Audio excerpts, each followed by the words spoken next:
mga kababayan. Speaking of makadiyos, si Cayetano, mga kababayan, binanata ng pari. Di ba? Binanata ng pari si Cayetano.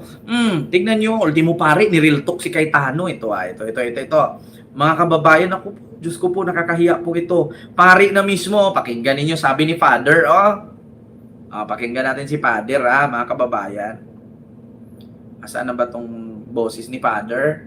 Father, I am sick. Ng mga politikong napakahilig magbanggit sa ngalan ng Diyos at bumigskas ng mga linya mula sa Bible. Mga taong walang makitang kontradiksyon sa pangungusap ng ginawang pagpatay sa tokhang pro-life daw at pro-human rights. Mami Ann, maraming salamat sa iyong super din sticker. ang mga eskriba at saduseo, ang mga otoridad sa templo na nakabangga ni Jesus. Sanay din silang bumigkas sa ngalan ng Diyos.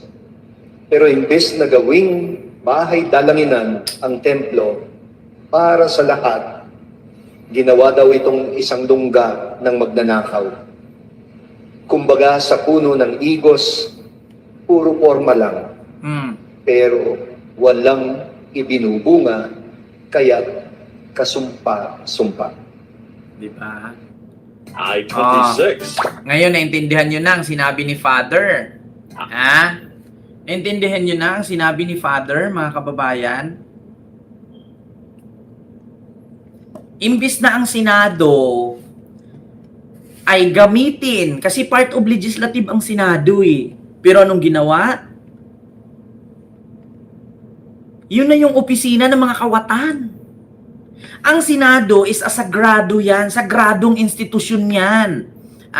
Sacred institution ang Senado. Kasi bakit? Diyan po nag-uupisina ang pangatlo sa pinakamakapangyarihang tao sa Pilipinas na lumilikha, bumubuo, at gumagawa ng batas at nagpapatupad ng batas. Pero anong ginawa, mga kababayan? Ginawang katawa-tawa. Para magmukhang mabait, magmukhang magaling, at makamasa. Yung mga Bible verse, pinupost sa social media. Di ba? Tapos, mapagtanto-tanto mo. Yung isang senador, dalawang senador, tatlong senador, apat na senador, limang senador, anim, pitong senador, sangkot sa nakawan. Diba? Na binibigyan ng kickback ng kontraktor. Putang ina! Diba? Mga kababayan. Nakagawa tuloy ako ng tula, hindi oras. Nakita nyo naman, tinatawag ka at krispy-respeto kang tao sa mata ng mga Pilipino. Binoto ka ng milyon-milyon. Tapos, nagsisirbisyo ka sa isang pamilya lang. Yung isa nasa dahig, yung isa naggagala, yung isa nag-aadik, yung isa nagnanakaw. Tapos, kapag lilitisin sa kanilang mga problemang katiwalian, alam ninyo, kahit pugante, pinapa-duty, basta makaboto lang at hindi ma-impeach si Sara Duterte. Kita nyo, mga kababayan? Sagrado ang Senado, pero pinamugaran ng mga politikong delikado. Putang ina, nakabuo tayo ng tula. Diba? Kita nyo yan? Ang Senado ay opisina ng pangatlo sa mga pinakamakapangyarihang tao sa ating bansa. Sila yung gumagawa, bumubuo at lumilikha ng mga batas para sa ating bansa. Pero sila mismo sumusuway. Kasi bakit? Halos lahat sila isa-isang makakasuhan ng ombudsman. Nakita nyo naman. Si Jinggoy, kinasuhan. Si Jewel Villanueva, may praise the Lord pa. Susunod na. Andyan pa si Marcoleta. Diyos mio, Marimar, hindi mo malaman kung totoo ba o peke ang pilokan niya. Tapos, susunod pa si Chis Escudero. Hindi daw tumanggap, pero inamin nakatanggap mula kay Lubiano. Diyos mio. Tapos, makita mo ngayon, yung isa, dating pugante na binigyan ng amnesty ni Duterte, pinagtanggol pa si Bato na isa ring pugante. Tapos, makasuhan pa ng obstruction of justice. Putang ina. Ganyan ba ang Senate? My God. Kaya tama ang sabi ni Father. Merong mga politiko ang hilig gumamit ng salita ng Bible. Putang ina, nakakabuo tayo ng tula dito. Ang galing ah. Pwede ko nang gawing kanta yun. Ha? O sige, umpisa natin. Kami ay apoy na hindi mapatay. Diyos ko. Anong tawag doon? Kami ay apoy na hindi mapatay. Hakbang ng maisog, sabay-sabay. Putang ina mo, Sara. Putang ina ka. Bakit naka-invento ka pa ng ganyang kanta? Di puga ka. Ganyan din ang dating ng mga politikong napakahilig magbanggit sa ngalan ng Diyos at bumigskas ng mga linya mula sa Bible. Mga taong walang makitang kontradiksyon sa pangungusap ng ginawang pagpatay sa tokhang pro-life daw at pro-human rights.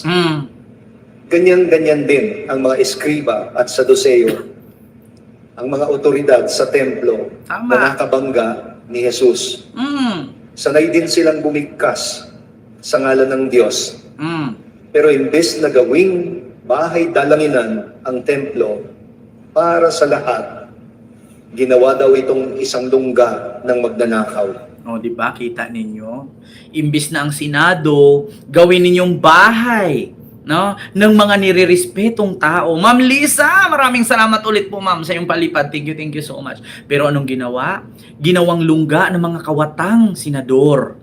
Diba? Kasi bakit? Tama naman lahat ng sabi ni Father. Dinaan lang niya sa Bible. So ako bilang vlogger, idaan ko rin sa pagbablog. Una, yung sinabi ni Father na yung mga kawal na umaresto kay Jesus, na nagbibigkas ng Diyos.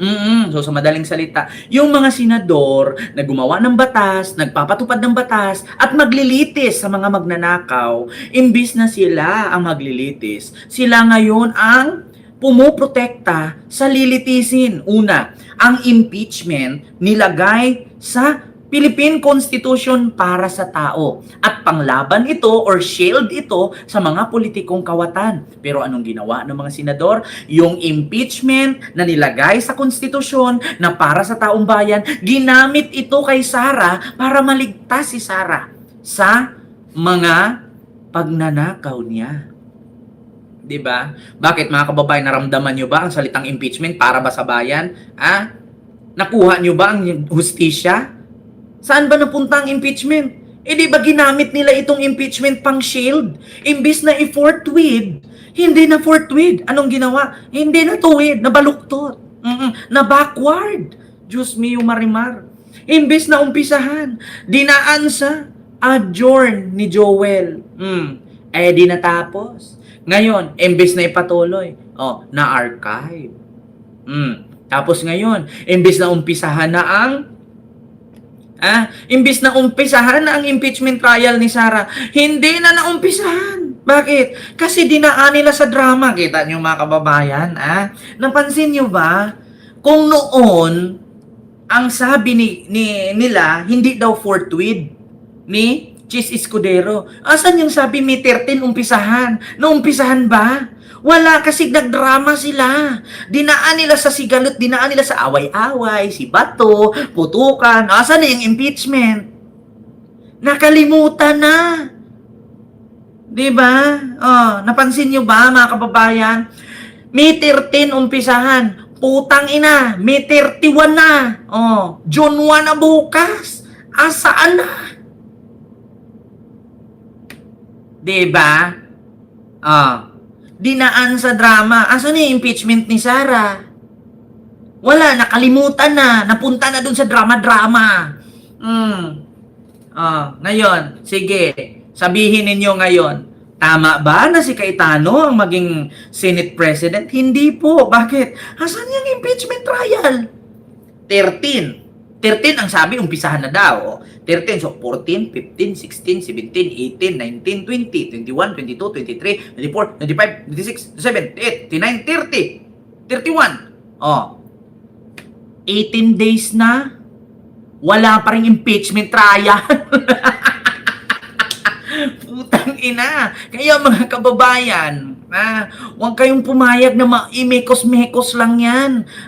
Huwag kayong pumayag dyan sa drama-drama nilang gulo-gulo. Tignan nyo, imbis na unahin ng impeachment ngayon, nagbuo sila ng subcommittee ng Blue Ribbon kasi umpisahan daw ang flood control. Napupunta ka sa flood control, yung impeachment, nakalimutan nyo na. Diba?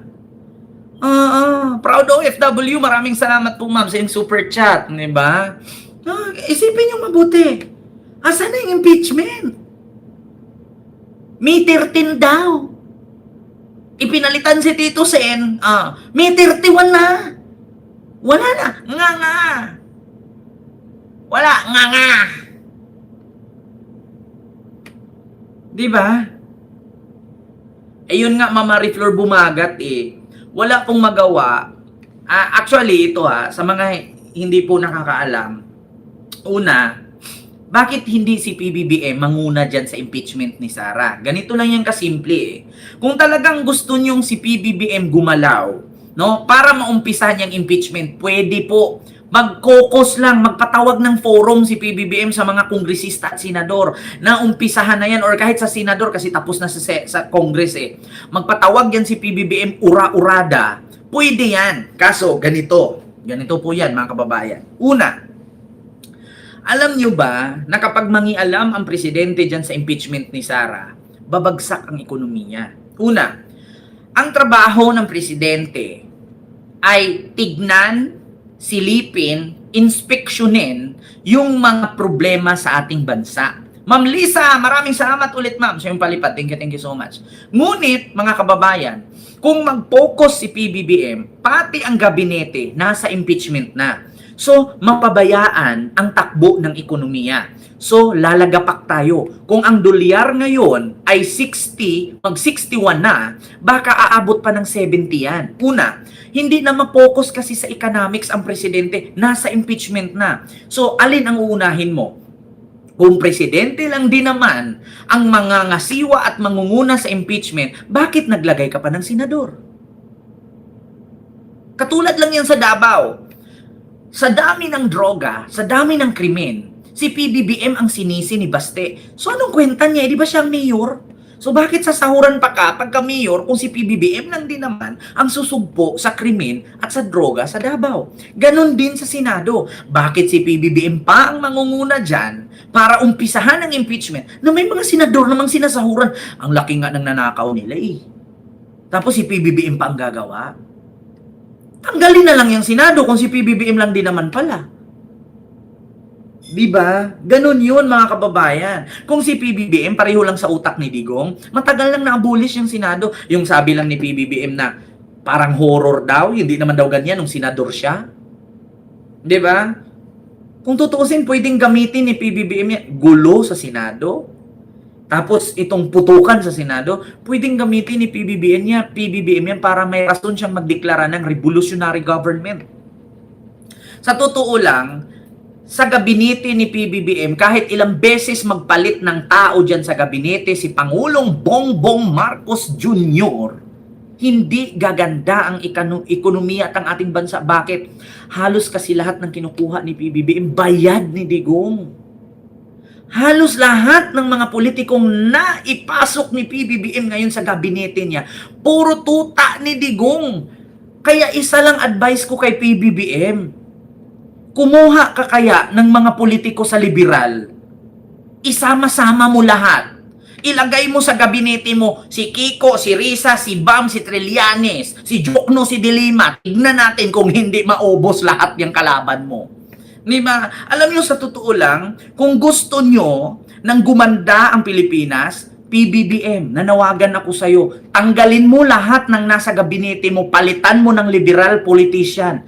Jokno, De Lima, Trillanes, Risa, Kiko, Bam, yan, ilagay mo lahat sa gabinete mo, imposibleng hindi magsilalayasan ng Pilipinas yung mga kalaban mo. Maniwala ka sa akin, lahat yan ubus. Balik mo si Torre, ilagay mo si Trillanes, o ilagay mo si Matibag, tignan natin kung hindi mauubos lahat yan. Kasi yung mga nilagay ni PBBM dyan, puro naman yung tuta kasi ni Digong. Biruin mo nga, yung itinalaga mo, yung pinalitan ni Ralph Recto, grabe ang korupsyon. Di ba? Oo. Kasi kung tutuusin mo, sa liberal politician, ni isa sa kanila wala kang makikitang kaso. Sige, magbigay kayo ng isang politiko sa liberal, sa grupo nila De Lima na may kaso ngayon. Wala. Wala. Bakit si Kiko may kaso? Si Bam meron? Si Risa meron? Si De Lima meron? Si Jokno meron?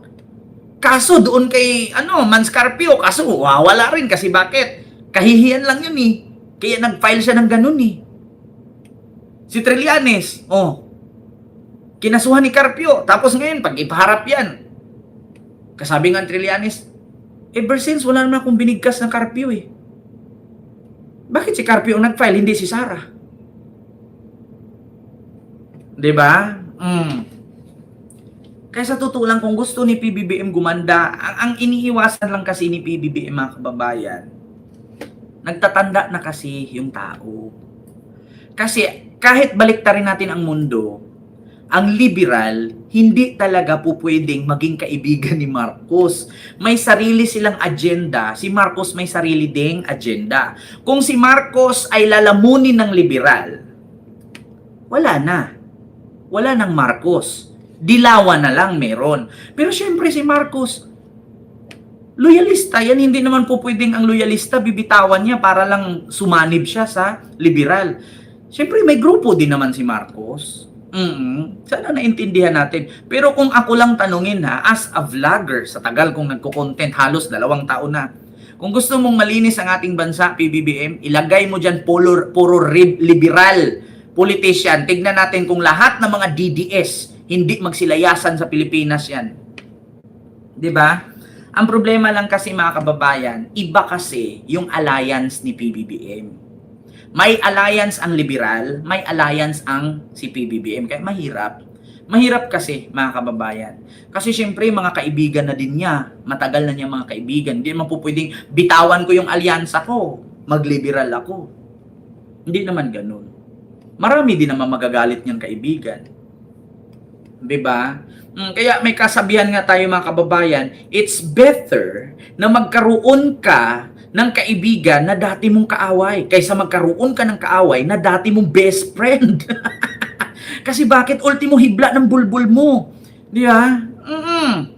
Ultimo hibla ng bulbul mo, ichichismis niyan. Ultimo nga bagang mong natira, ikikwento yan eh. Ultimo nga utot mong may igit. Di ba? Ganun yan. Kaya it's better na magkaroon ka ng kaibigang kaaway mo noon kaysa magkaroon ka ng kaaway na kaibigan mo. Bakit? Nako, best friend is the best enemy. Di ba? Speaking of liberal, speaking of politician ng liberal, eto na, mga kababayan. Ano yan, Ken? Dito tayo, mga kababayan, kay Sara Duterte at Leni Robredo. Di ba? Actually, mga kababayan, ganito po siya. Ang kulay kasi sa politika, sila lang ang nagbibinipisyo niyan. Pero tayong mga Pilipino, mapa-DDS ka man, mapaloyalista ka man, mapakakamping ka man, Pilipino pa rin tayo. Yung mga politiko na yan, kahit matanggal man yan pagiging politician or kahit magretiro man yan pagiging politician, marami ng pera yan. Tayo, mananatili tayong worker. Mamamatay tayong worker. Sila, mamamatay silang billionaire. Kasi dito sa ating bansa, if you want to become a rich, or if you want to become successful, pasok ka sa politics. Ang bilis lang. Makamaleta ka, yayaman ka.